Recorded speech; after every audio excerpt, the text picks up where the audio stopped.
दोस्तों, क्रिकेट के मैदान पर तूफानी बैटिंग करने वाले यूसुफ पठान राजनीति के तूफान में ममता बनर्जी का साथ क्यों छोड़ गए? राजनीति के मैदान में बीजेपी के बाउंसर को आखिरकार क्यों नहीं झेल पाए? किस बात का डर था यूसुफ पठान को? कई लोगों के मन में यह सवाल है और इस सवाल की पोल पट्टी खोली है सांसद आगा सैयद रुहुल्लाह मेहंदी ने। जम्मू कश्मीर से सांसद हैं। इन्होंने एक किस्सा सुनाया है कि संसद में यूसुफ पठान के साथ क्या हुआ था पिछले विंटर सेशन में। तो पूरी कहानी इस पोस्ट में उन्होंने लिखी है कि यूसुफ पठान किस तरह घबरा गए थे, यूसुफ पठान किस बात पर कांपने लगे थे। पूरी कहानी विस्तार से बताई है आगा सैयद रुहुल्लाह मेहंदी ने। और क्या कहानी सुनाई है और इस कहानी के अलावा यूसुफ पठान के डर की असल वजह क्या है, पूरा विश्लेषण वीडियो में करेंगे। साथ ही आपको यह भी बताएंगे कि यूसुफ पठान की जमीन का एक मामला कैसे कोर्ट में फंसा हुआ है और उस मामले में यूसुफ पठान को क्या डर है। पहले आगा सैयद ने क्या कहा वो बात जरा सुनिए, जो अंग्रेजी में लिखा है सोशल मीडिया पर, उसका हिंदी अनुवाद आपको बता देते हैं। ये आगा सैयद हैं और ये हैं यूसुफ पठान। तो क्या खुलासा किया है आगा सैयद ने? संसद के पिछले शीतकालीन सत्र के दौरान पूरा विपक्ष एसआईआर और अन्य मुद्दों को लेकर सदन में विरोध प्रदर्शन कर रहा था। हमेशा की तरह टीएमसी के सांसद सदन के वेल में उतरकर मुखरता से विरोध कर रहे थे। मैं भी वहीं मौजूद था और मैंने एक बड़े मुस्लिम सांसद जो टीएमसी से नहीं थे को यूसुफ पठान पर नाराज होते और उन्हें विरोध से हटने के लिए कहते हुए सुना। तो यहां पर सांसद मुस्लिम था, यह बताया है आगा सैयद रुहुल्लाह मेहंदी ने। आगे क्या कहते हैं? कुछ देर बाद यूसुफ पठान वास्तव में विरोध प्रदर्शन से हटकर अपनी सीट पर वापस चले गए। मैंने उनके चेहरे के भाव में बदलाव देखा। वो स्पष्ट रूप से परेशान और डरे हुए लग रहे थे। उस सांसद के जाने के बाद मैं यूसुफ पठान के पास गया और पूछा कि आखिरकार क्या हुआ है। यूसुफ ने बताया कि उस व्यक्ति ने उनसे कहा था, तुम्हें क्या हो गया है? तुम बीजेपी के खिलाफ विरोध क्यों कर रहे हो? खुद को उनका दुश्मन क्यों बना रहे हो? वो गुजरात में तुम्हारा घर बुलडोजर से गिरा देंगे। तो यूसुफ पठान को धमकी दी एक सांसद ने। यह खुलासा किया है कि उनका घर बुलडोजर से गिरा दिया जाएगा अगर बीजेपी के खिलाफ प्रोटेस्ट किया। इसके बाद आगे क्या कहते हैं? इसी दौरान महुआ मोइत्रा वहां पहुंची और मुझसे पूछा कि मामला क्या है। मैंने उन्हें बताया कि यूसुफ इसलिए डरे हुए हैं क्योंकि उन्हें चेतावनी दी गई है कि बीजेपी गुजरात में उनका घर बुलडोजर से गिरा सकती है। यह सुनकर महुआ नाराज हो गई और उन्होंने यूसुफ से कहा कि वो ऐसी बातों पर ध्यान ना दे। हम तुम्हारे साथ हैं, हम एक हैं और कोई भी तुम्हें या तुम्हारे परिवार को नुकसान पहुंचाने की हिम्मत नहीं करेगा। तो महुआ मोइत्रा ने यूसुफ पठान की हिम्मत बढ़ाई, लेकिन हिम्मत लगता है कि पर्याप्त मात्रा में बढ़ नहीं पाई और बंगाल में ममता के चुनाव हारते ही हिम्मत दम तोड़ गई। आगे के हिस्से में क्या बताया गया है? आगे रुहुल्लाह मेहंदी कहते हैं, आज की घटनाओं को देखकर महुआ मोइत्रा और टीएमसी के लिए दुख होता है। आपने उनका साथ दिया, उनका मनोबल बढ़ाया, लेकिन अंत में उन्होंने और उनके जैसे लोगों ने आपकी पीठ में ही छुरा घोंपा। तो ये पोस्ट किया है आगा सैयद रुहुल्लाह मेहंदी ने और ये बताया है कि यूसुफ पठान को अपना घर गिरने का डर था। और डर किस बात को लेकर था वो भी आगे आपको बताएंगे। पहले इस किस्से को लेकर टीएमसी की सांसद सागरिका घोष क्या कहती हैं? आगा सैयद की पोस्ट को शेयर करते हुए सागरिका घोष कहती हैं कि शॉकिंग करने वाला मामला है।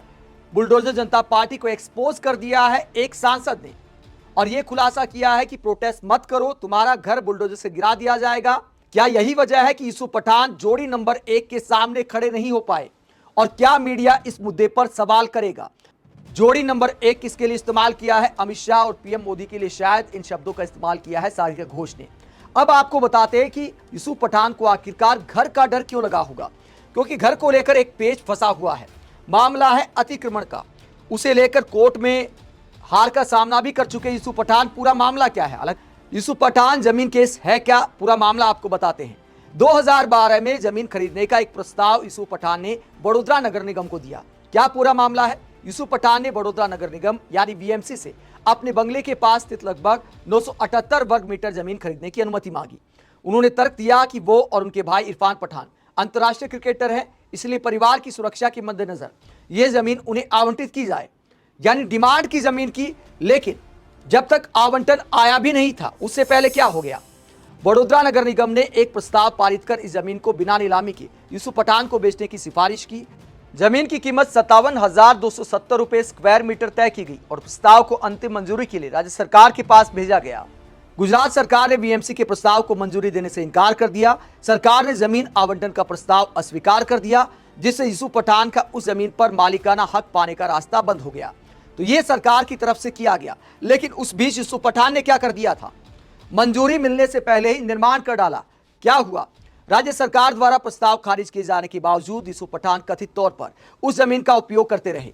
नगर निगम का कहना था कि उनके पास जमीन अपने कब्जे में रखने का कोई वैध अधिकार नहीं था। लोकसभा चुनाव 2024 में यूसुफ पठान पश्चिम बंगाल की बहरामपुर सीट से तृणमूल कांग्रेस के सांसद चुने गए। इसके बाद बीएमसी के एक सदस्य ने जमीन पर उनके कब्जे का मुद्दा उठाया और उनकी मिल्कियत पर सवाल खड़े किए। विवाद दोबारा सामने आने के बाद वडोदरा नगर निगम ने यूसुफ पठान को नोटिस भेजकर 978 वर्ग मीटर जमीन खाली करने को कहा। निगम का आरोप था कि जमीन पर उनका कब्जा अवैध है। नोटिस को चुनौती देते हुए यूसुफ पठान गुजरात हाई कोर्ट पहुंचे। उन्होंने अदालत में कहा कि वो बाजार दर के अनुसार जमीन की कीमत चुकाने के लिए तैयार हैं और उन्हें जमीन खरीदने की अनुमति दी जानी चाहिए।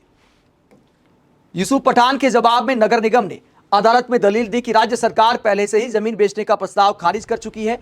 साथ ही निगम ने कहा कि एक अंतर्राष्ट्रीय खिलाड़ी और सार्वजनिक जीवन से जुड़े व्यक्ति होने के नाते यूसुफ पठान को कानून और भूमि संबंधी नियमों का अधिक पालन करना चाहिए था।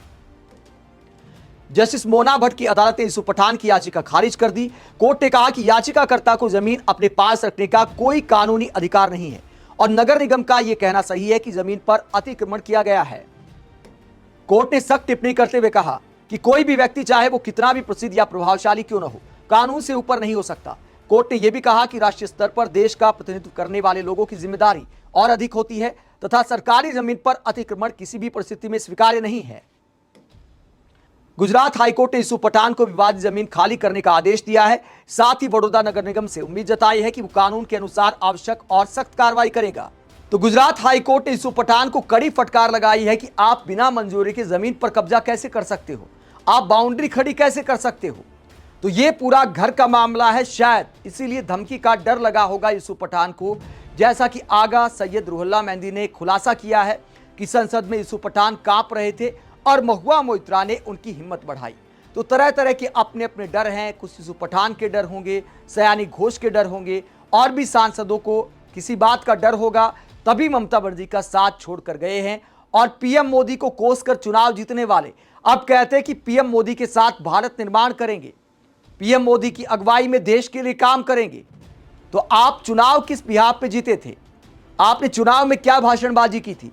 आप जनता के पास जब वोट मांगने गए थे तो किस जनता ने आपको वोट दिया था? उस जनता ने आपको वोट दिया था जो पीएम मोदी और बीजेपी की राजनीति को पसंद नहीं करती। आज उस जनता का वोट लेकर आप कहते कि भैया हम राष्ट्र निर्माण करेंगे पीएम मोदी की अगुवाई में। तो क्या यह जनता के साथ धोखेबाजी नहीं है? आप इस पूरे मामले को लेकर क्या सोचते हैं? कमेंट बॉक्स में अपनी राय जरूर दें। साथ ही चैनल को सब्सक्राइब भी करें। नमस्कार।